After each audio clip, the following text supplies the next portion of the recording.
Há apenas algumas semanas, o presidente dos Estados Unidos se posicionou atrás do púlpito da Casa Branca e chamou 2 juízes da Suprema Corte que ele pessoalmente nomeou de desgraça para nossa nação e vergonha para suas famílias. Falando com repórteres na Casa Branca, Trump destacou os juízes da Suprema Corte Amy Coney Barrett e Neil Gorsuch, que ele nomeou em seu primeiro mandato e se juntaram à maioria como desgraça para nossa nação. Mais tarde, ele escalou essa retórica em um jantar de arrecadação republicano dizendo, aspas, eles me repugnam.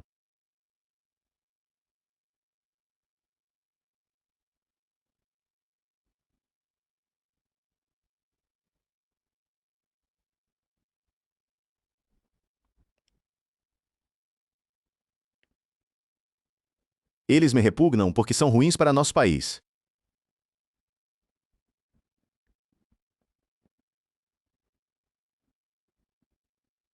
Este é o presidente dos Estados Unidos falando sobre juízes que ele escolheu a dedo, juízes pelos quais ele lutou durante batalhas de confirmação árduas.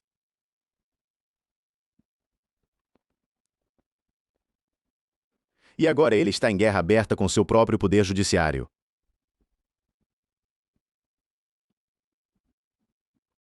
Isto não é negócio como de costume. Esta é uma crise constitucional acontecendo em tempo real. E as consequências, não apenas para a política americana, mas para a economia americana, para seus investimentos, para o mercado global, são enormes.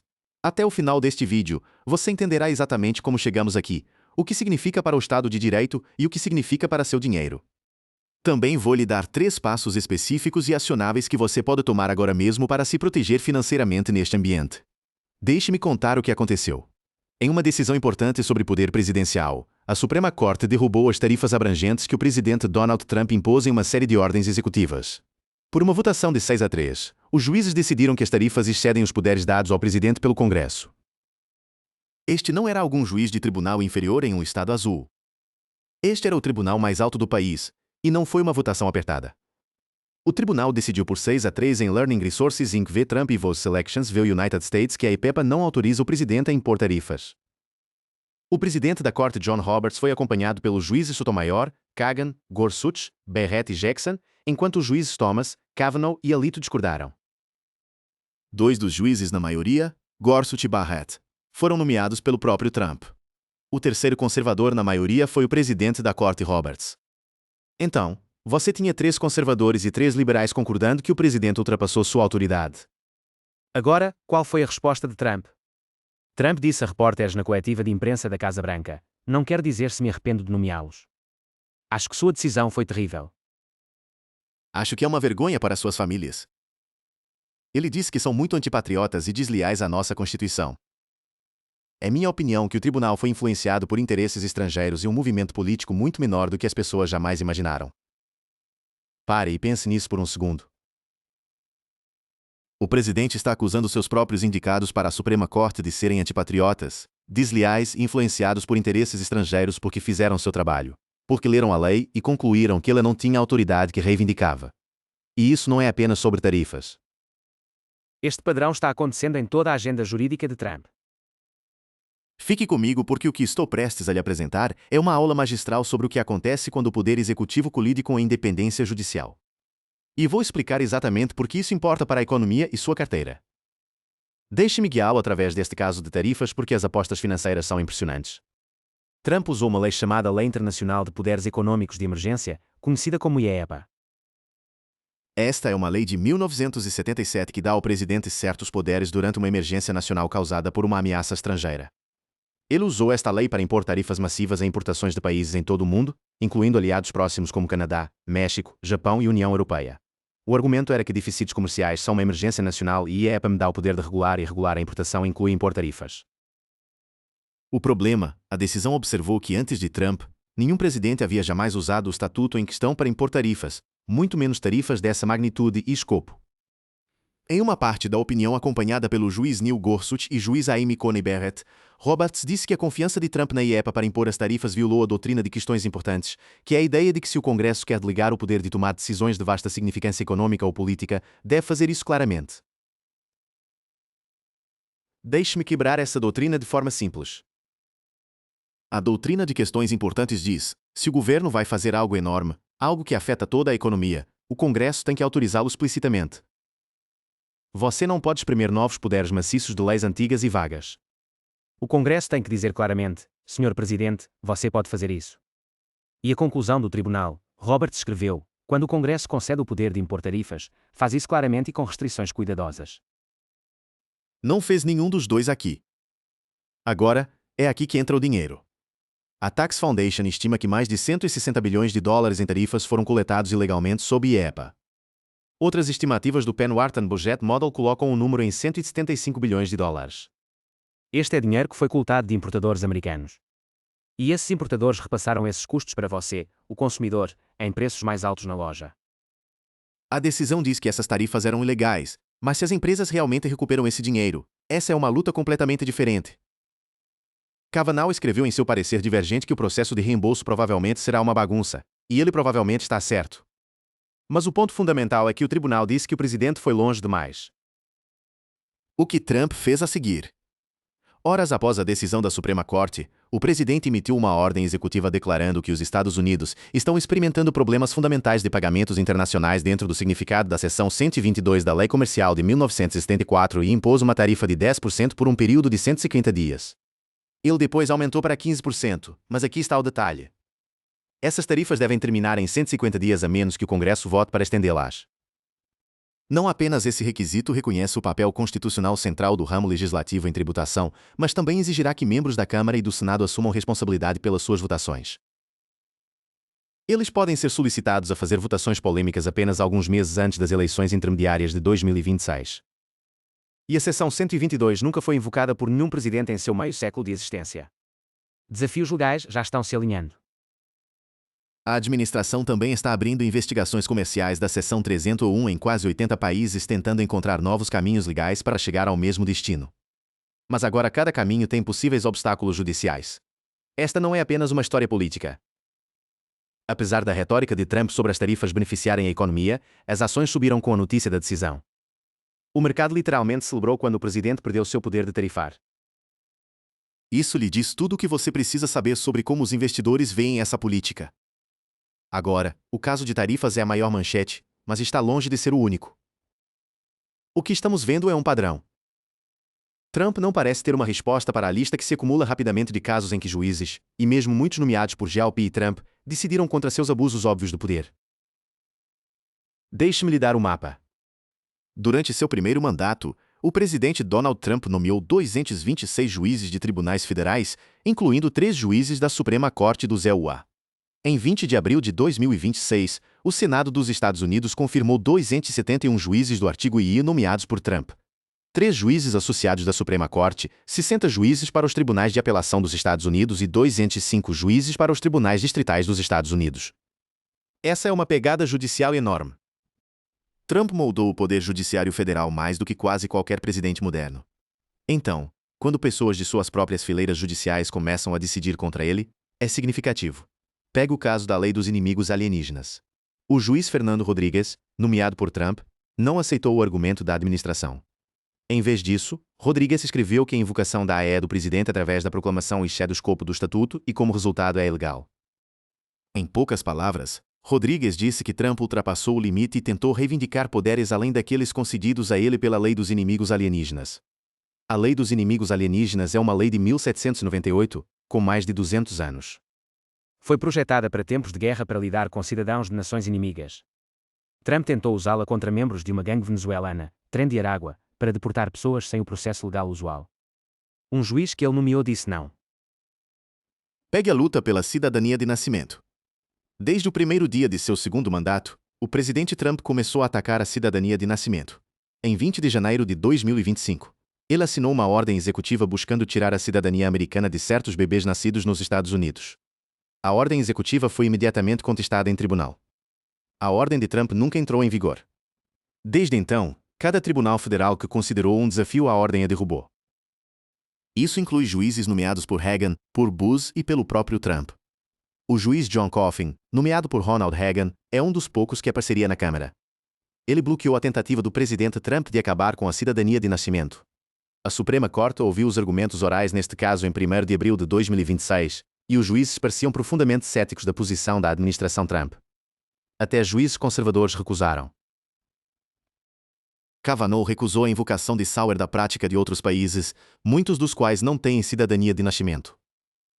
Kavanaugh descartou a questão como uma questão de política, enfatizando que tentamos interpretar a lei americana com precedentes americanos baseados na história americana. E não para por aí. Nas últimas semanas, uma série de decisões foram contra Trump em questões de alto perfil.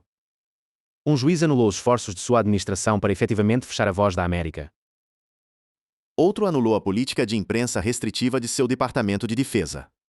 Um juiz impediu as sanções de sua administração à Anthropic. E em outro dia, juízes anularam tanto a ordem de Trump de encerrar o financiamento do NPR e PBS quanto interromperam os esforços de Trump para construir um novo salão de baile nos terrenos da Casa Branca. Deixe-me repetir algo importante. Essas decisões não vêm apenas de juízes liberais. Há todos os tipos diferentes de juízes aqui.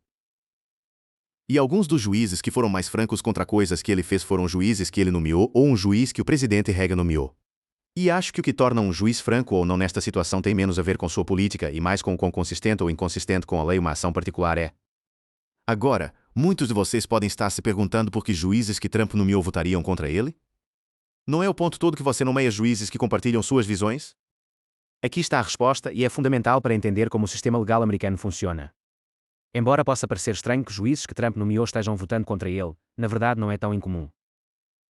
Em vez disso, é um exemplo do que acontece quando um presidente ultrapassa sua autoridade e adota posições legais que nem mesmo seus próprios indicados judiciais podem apoiar.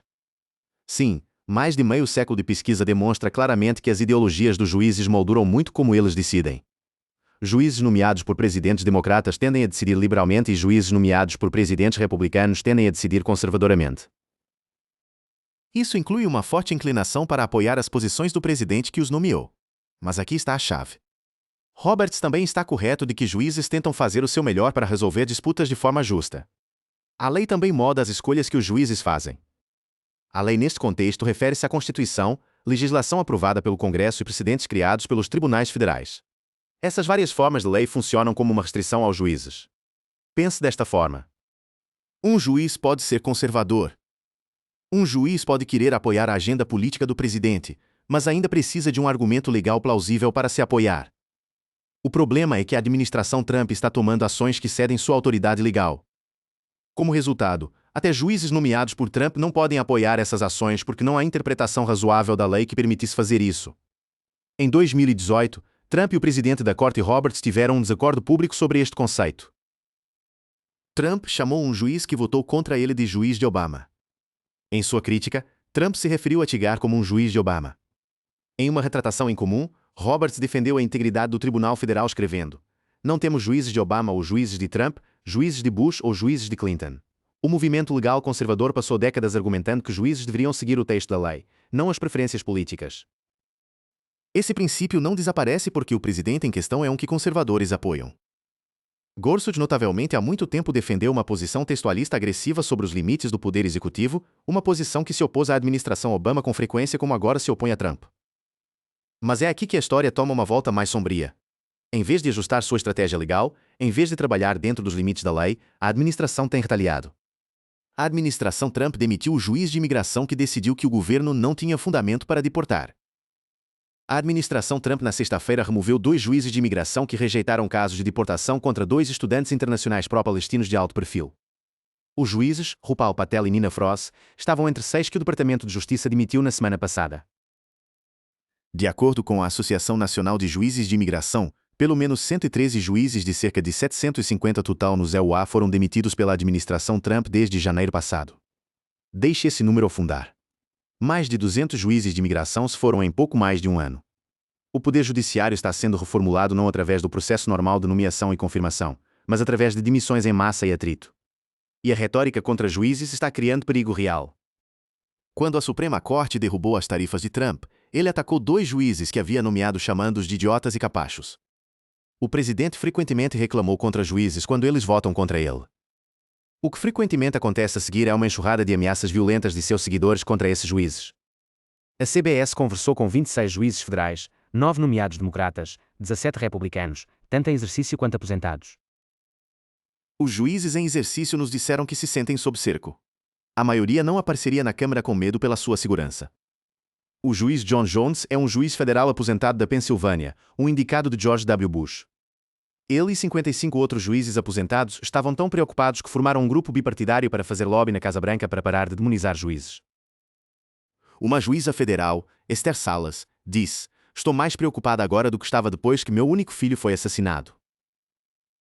Ela acrescentou: "O que estou vendo agora é muito diferente do que vi no passado." Isso está vindo do nosso líder nacional para baixo. Para contexto, o filho da juíza Salas foi baleado e morto em 2020 por um litigante fracassado que apareceu em sua porta. A Procuradora-Geral está amplificando a mensagem. A Procuradora-Geral Pam Bondi disse em uma entrevista que juízes que votam contra a administração Trump eram incapazes de ser imparciais. Muitos juízes precisam ser removidos, Bondi disse à Fox News. Este é o principal executivo da lei dos Estados Unidos sugerindo que juízes deveriam ser removidos porque votaram contra o presidente. E não é apenas juízes, até mesmo grandes júris compostos por cidadãos comuns estão recusando. Um grande júri em Washington em 10 de fevereiro de 2026 recusou uma tentativa de promotores federais de obter uma acusação contra inimigos percebidos do presidente Donald Trump. Começou com um vídeo em novembro de 2025 apresentando 6 parlamentares democratas alertando membros do exército que tinham o dever de desobedecer ordens ilegais. Isso enfureceu Trump, que disse que os parlamentares eram culpados de sedição. A procuradora do ZEUA para o Distrito de Columbia, Jeanine Pirro, fez a tentativa de processar os parlamentares. O grande júri federal recusou. Um grande júri é um grupo de cidadãos comuns, geralmente entre 16 e 23 pessoas. Seu trabalho é decidir se há evidência suficiente para acusar alguém de um crime. Historicamente, grandes júris quase sempre concordam com os promotores. É o quão raro é para grandes júris dizerem não. Um ex-juiz federal chamou isso de sem precedentes, acrescentando: "Não me lembro de uma única instância durante os quase 20 anos que servi como juiz de tribunais distritais do ZEUA quando um grande júri recusou dar uma verdadeira conta."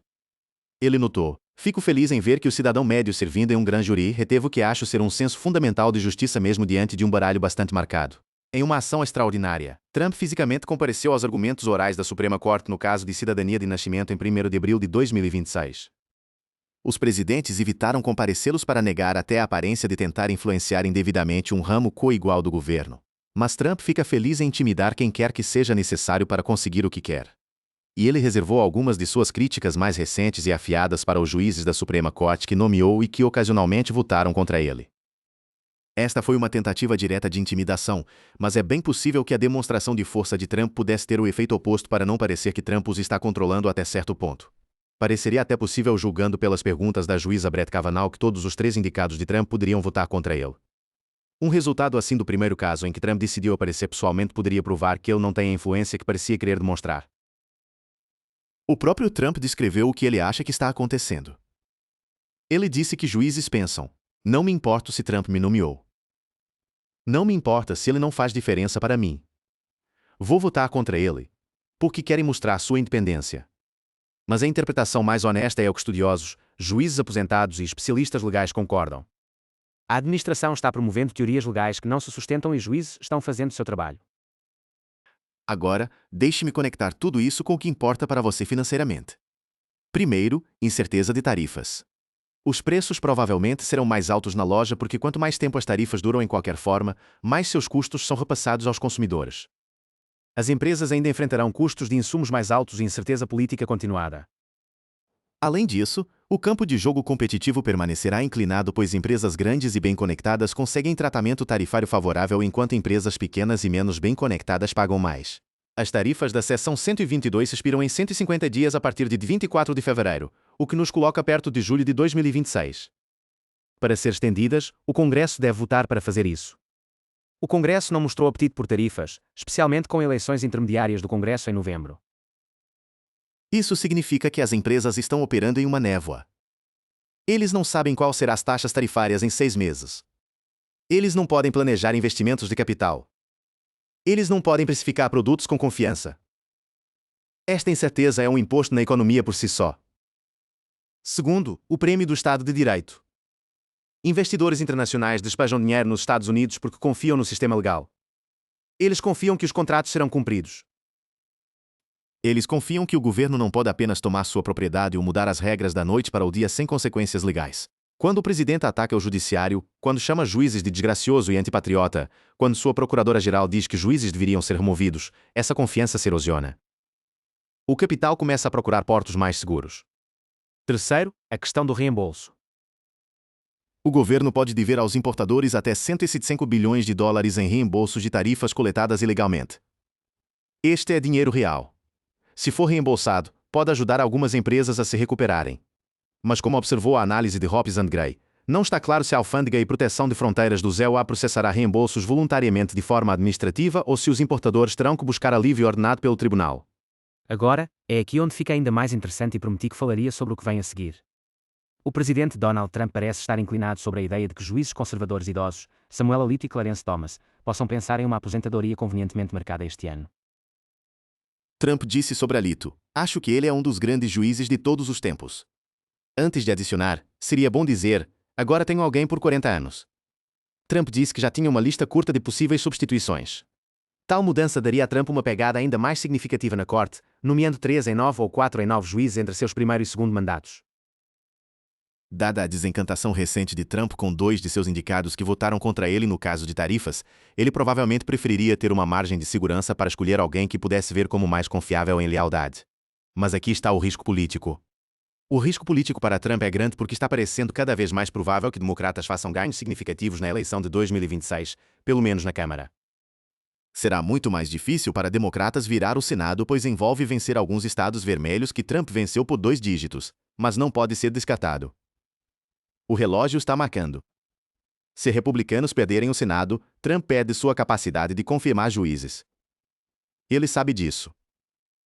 E começando no dia em que Trump explodiu contra a Suprema Corte por sua decisão de tarifas e atacou pessoalmente os juízes, 3 juízes da Corte de Apelação enviaram cartas à Casa Branca declarando sua intenção de se aposentar. À medida que as eleições intermediárias se aproximam, 3 juízes conservadores do Tribunal de Apelação decidiram dar a Trump a chance de confirmar seus sucessores. Deixe-me lhe dar o quadro geral.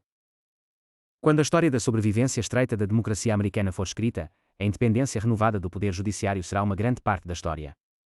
O próprio Trump fica com muito do crédito. Seu desprezo claro pelas decisões judiciais e pelo Estado de Direito despertou a autoestima de juízes federais, incluindo a Suprema Corte. A cada dia que passa, outro juiz federal emite uma ordem contundente para conter o autoritarismo de Trump, e Trump continua alienando a Suprema Corte. Esses ataques de raiva apenas servem para encorajar a conclusão relutante de Roberts de que Trump tem que ser contido e para fortalecer a coluna vertebral de outros juízes federais. Esta semana, falando em um fórum em Houston, Roberts pessoalmente dirigiu a hostilidade contra juízes federais tinha que parar. Roberts disse: "É importante que nossas decisões sejam submetidas a escrutínio, e são." O problema é que às vezes a crítica pode passar de um foco na análise legal para personalidades, e você vê de todo lado que é mais direcionado de forma pessoal. E isso, francamente, pode ser bastante perigoso. E os dados confirmam isso. Os dados fortemente sugerem que a causa dessa atividade judicial sem precedentes não é os juízes nem os tribunais. São as políticas que estão revisando. No geral, os tribunais distritais consideram algum tipo de alívio preliminar em 46 de 67 casos, ou 68,7%. Essas 67 decisões vieram de 51 juízes diferentes indicados por 7 presidentes diferentes, sentados em 14 tribunais distritais diferentes em 8 circuitos. As concessões vieram de 39 juízes diferentes indicados por 5 presidentes diferentes. Isto não é uma conspiração de juízes liberais. Esta é uma ampla seção bipartidária do Judiciário Federal dizendo: essas políticas vão longe demais. Tudo bem, prometi lhe dar conselhos acionáveis. Aqui estão.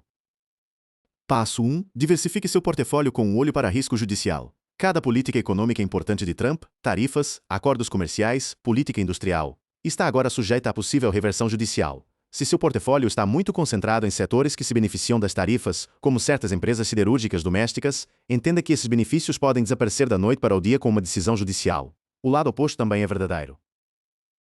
Empresas prejudicadas pelas tarifas, como importadores, varejistas e fabricantes que dependem de cadeias de suprimento globais, podem subitamente se beneficiar quando um tribunal derruba uma tarifa. Equilibre sua exposição. Não aposte tudo em nenhuma política comercial única permanecendo no lugar. Passo 2. Observe o relógio de 150 dias. As tarifas da seção 122 expiram ao redor de finais de julho de 2026, a menos que o Congresso as estenda. Tarifas têm pouco apoio político além de Trump. Se o Congresso não agir, as taxas tarifárias podem cair significativamente. Isso seria um vento favorável para varejistas, empresas de bens de consumo e qualquer pessoa no negócio de importação. Comece a pesquisar quais empresas em seu portfólio ou watchlist têm maior exposição tarifária e se posicione adequadamente antes do prazo de julho. Passo 3. Preste atenção nas eleições intermediárias. As eleições de 2026 determinarão a composição futura do Congresso e o ritmo das confirmações judiciais. Se democratas ganharem cadeiras, especialmente no Senado, a capacidade de Trump de reformular o poder judiciário diminui dramaticamente. Isso, por sua vez, afeta o quão agressivamente a administração pode perseguir políticas econômicas baseadas em poder executivo. O ambiente político molda o ambiente legal, que molda o ambiente econômico. Estes não são mundos separados. Eles são interconectados. Aloque um tempo de pesquisa cada semana para entender a paisagem política. Isso informará diretamente suas decisões de investimento. Uma coisa a mais, se você é um proprietário de negócio que pagou tarifas e EPA, comece a documentar tudo agora. Retenha todos os registros alfandegários, recibos de pagamento e correspondência com a alfândega e proteção de fronteiras do ZEUA. O processo de reembolso será bagunçado, mas ter registros limpos o coloca na melhor posição para recuperar seu dinheiro. Pensamentos finais, deixe-me deixá-lo com isto. Os fundadores dos Estados Unidos projetaram um sistema com 3 ramos de governo coiguais: legislativo, executivo, judicial. Eles fizeram isso de propósito. Eles tinham apenas lutado uma guerra contra um rei. Eles não queriam que nenhuma pessoa ou instituição tivesse poder sem controle. O que estamos vendo agora é esse sistema sendo testado em tempo real. Um presidente que espera a lealdade de seus indicados judiciais está descobrindo que tenir vitalício, ou seja, quanto tempo juízes federais servem, foi projetado especificamente para que juízes não se sentissem endividados com nenhum presidente. A confrontação expõe uma brecha cada vez maior entre um presidente que espera a lealdade de seus indicados e juízes, que, qualquer que seja sua filosofia judicial, recusam-se a simplesmente carimbarem uma reivindicação expansiva de poder executivo. Você leva para o próximo tribunal, você argumenta seu caso. Você não chama juízes de desgracioso, antipatriota ou vergonha para suas famílias. Você não demite juízes que votam.